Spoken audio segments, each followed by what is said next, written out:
शाम का वक्त था। सूरज धीरे धीरे आसमान के किनारों से गायब हो रहा था और रात की ठंडक हवा में बढ़ने लगी थी। बाजार की हलचल थमने लगी थी और दुकानों से आती हल्की गपशप की आवाजें अब सन्नाटे में बदल रही थी। चाय की दुकान पर बैठे आर्यन, मीरा और कबीर हमेशा की तरह अपने दिन का अंत कर रहे थे। आर्यन, जो शांत और तार्किक व्यक्तित्व का था, टेबल पर रखे किताब की ओर ध्यान दिए बिना चाय की चुस्कियों में व्यस्त था। पता नहीं मीरा को इन भूत प्रेत की कहानियों में इतनी दिलचस्पी क्यों है, उसने हल्के से कहा। वो अपने आप में मुस्कुरा रहा था, लेकिन अंदर कहीं उसे मीरा की कहानियों से हल्की बेचैनी भी होती थी। आर्यन, मीरा की आवाज आई। उसकी आंखों में एक अलगसी चमक थी और उसके हाथों में एक पुरानी जर्जर किताब थी। ये देखो, ये किताब रणबीर सिंह हवेली के बारे में है। आर्यन ने अन्य तरीके से नजरें उठाई, लेकिन कबीर किताब की ओर झुक गया। ये तो वही हवेली है ना, जिसके बारे में कहा जाता है कि वहां भूत रहते हैं? हाँ, वही, मीरा ने मुस्कुराते हुए कहा।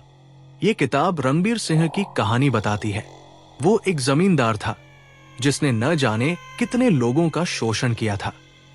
कहते हैं वो इतना निर्दयी था कि उसके अपने लोग भी उससे नफरत करते थे। फिर? कबीर ने उत्सुकता से पूछा। मीरा ने किताब के पन्नों पर हाथ फेरा। उसकी मौत अजीब परिस्थितियों में हुई और हवेली में आज भी उसकी आत्मा भटकती है। लोग कहते हैं कि उसने अपना सारा खजाना हवेली में छुपा रखा था और जो भी उस खजाने को खोजने की कोशिश करता है वो कभी लौटकर नहीं आता। आर्यन ने लंबी सांस ली। ये सब पुरानी कहानियां हैं मीरा। विज्ञान के युग में हम इन बातों पर क्यों विश्वास करें? तुम्हें यकीन नहीं है तो चलो चलते हैं, कबीर ने चुनौती दी। उसकी आंखों में वही चमक थी जो उसे हमेशा खतरे के करीब ले जाती थी। क्या पता हमें कुछ रोमांचक मिल जाए। मीरा ने भी हामी भरी, लेकिन उसकी आवाज में हल्का संकोच था।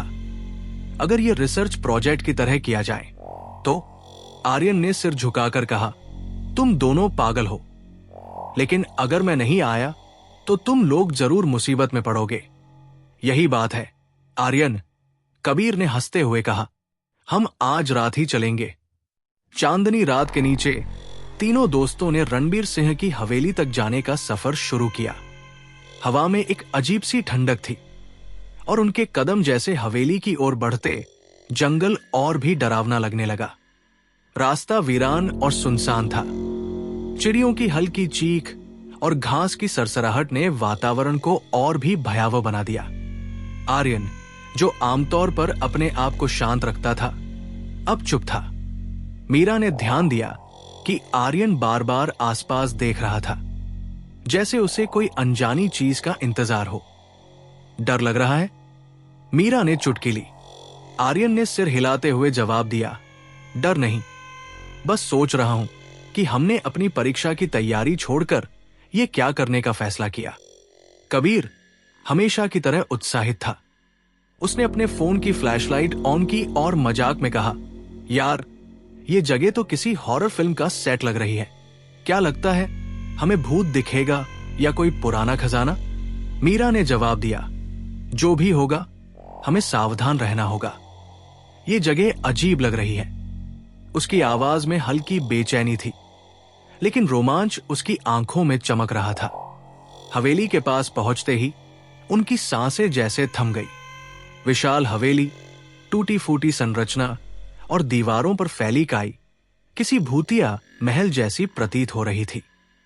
उसकी खामोशी और अंधकार ने उन्हें जैसे अपनी ओर खींच लिया।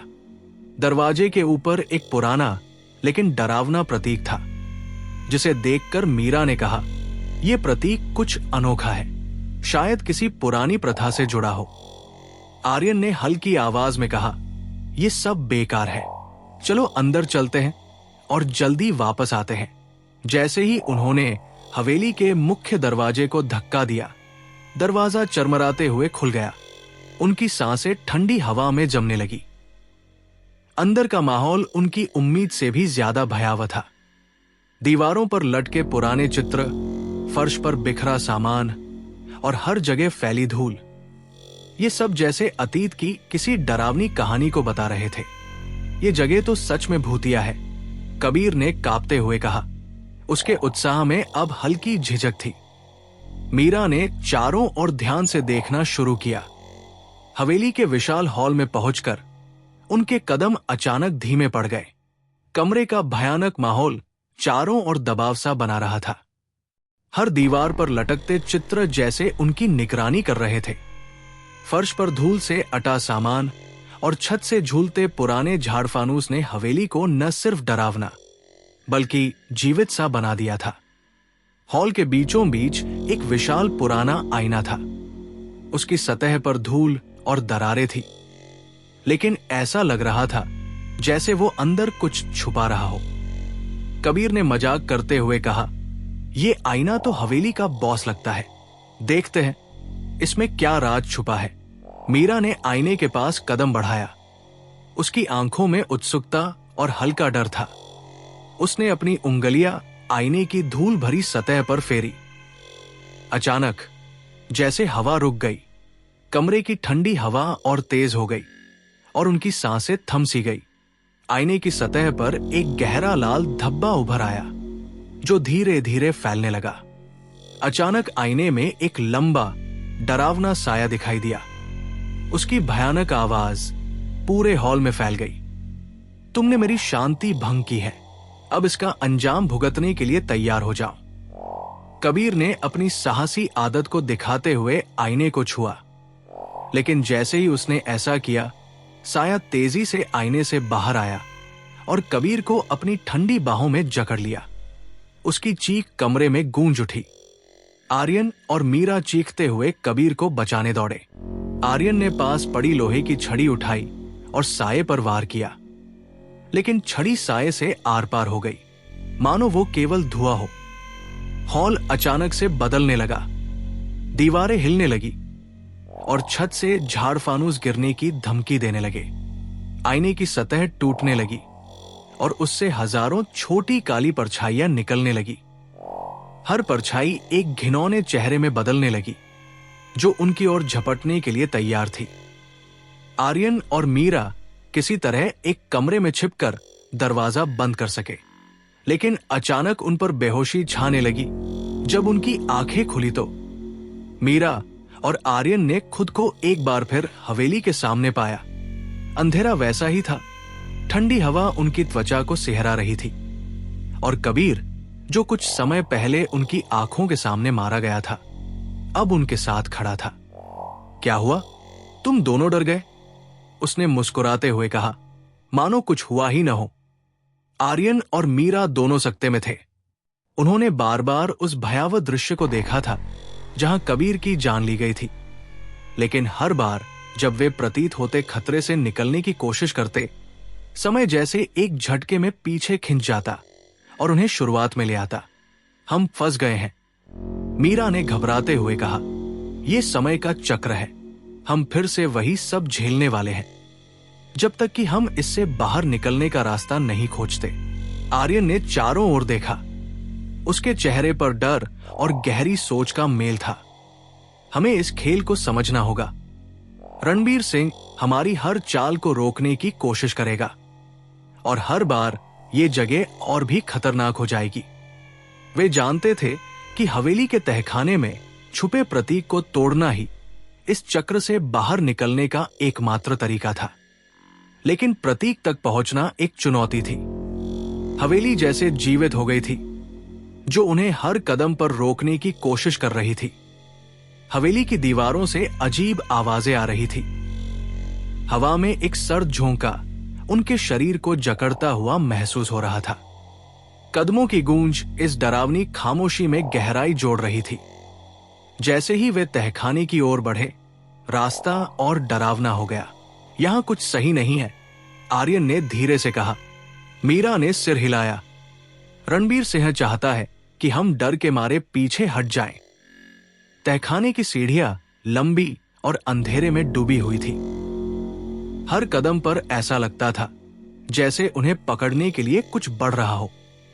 दीवारों से काले हाथ जैसे आकार उभरने लगे थे जो हवा में घुलते जा रहे थे। आर्यन की आवाज कांपते हुए आई, ये सब सचमुच हो रहा है ना? जब वे तहखाने के दरवाजे तक पहुंचे, उन्होंने देखा कि दरवाजे पर वही प्रतीक खुदा हुआ था जिसे नष्ट करना उनका लक्ष्य था।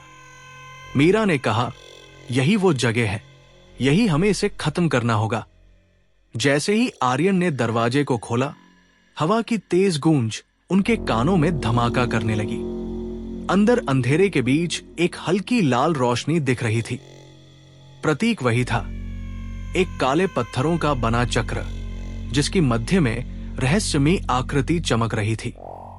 जैसे ही आर्यन ने प्रतीक को तोड़ने के लिए कदम बढ़ाया, तहखाने की दीवारें कांपने लगी। रणबीर सिंह का प्रेत हवा में प्रकट हुआ। उसकी ऊंचाई भयावह थी और उसकी जलती हुई आंखों ने पूरा तहखाना रोशनी से भर दिया। तुमने मेरी शांति भंग की, उसकी आवाज गूंज उठी, और अब तुम्हारा अंत निश्चित है। रणबीर सिंह की परछाई पूरे तहखाने में फैलने लगी। उसने हवा में घने अंधेरे को और गहरा कर दिया। उसकी हर हरकत एक तूफान की तरह थी। उसने अपनी काली परछाई से मीरा और आर्यन पर हमला किया। तहखाने की दीवारें अब रणबीर सिंह की काली परछाइयों से भर चुकी थी। उनकी चीखें हवा में गूंज रही थी और वो हर दिशा से आर्यन और मीरा की ओर हमला कर रहा था।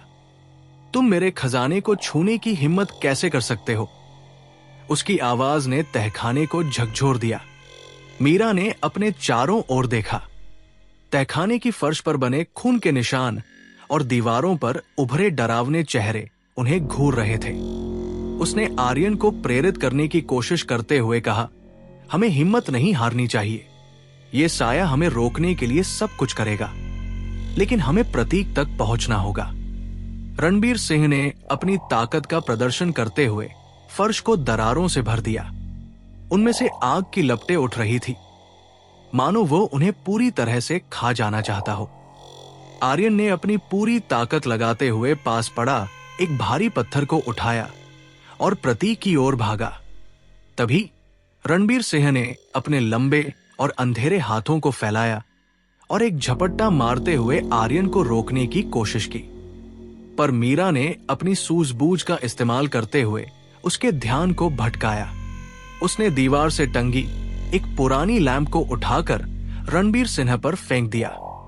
लैंप से निकली हल्की रोशनी ने कुछ पल के लिए अंधेरे को हटा दिया। रणबीर सिंह का ध्यान भटकने का मौका पाकर आर्यन ने प्रतीक पर वार किया। भारी पत्थर प्रतीक से टकराते ही एक तेज धमाका हुआ। प्रतीक के टूटने के साथ ही रणबीर सिंह की चीखें हवा में घुलने लगी। उसकी परछाई धीरे धीरे गायब होने लगी और तहखाने की दीवारें अपनी जगह पर लौट आई। तहखाने में अचानक शांति छा गई। रणबीर सिंह की आत्मा हमेशा के लिए मुक्त हो गई थी और समय का चक्र टूट चुका था। आर्यन और मीरा ने एक दूसरे की ओर देखा, थके हुए पर विजयी। उन्होंने महसूस किया कि उनकी हिम्मत और दोस्ती ने उन्हें सबसे बड़े खतरे से बचाया। हवेली के बाहर का माहौल अब शांत था। सूरज की पहली किरणें जंगल के किनारे पर चमक रही थी। रणबीर सिंह का आतंक हमेशा के लिए खत्म हो चुका था। हालांकि कबीर उनके साथ नहीं था, उसकी यादें हमेशा उनके दिलों में रहेंगी। ऐसी कई दास्तानें हैं जिन्हें समय की धूल ने ढक लिया है और मैं इन्हें एक एक करके आपके सामने लाऊंगा। अगर आप डरावनी कहानियां सुनना पसंद करते हैं तो चैनल से जुड़े रहिए। अगली बार एक और सच्ची लेकिन खौफनाक दास्तान के साथ लौटूंगा। धन्यवाद।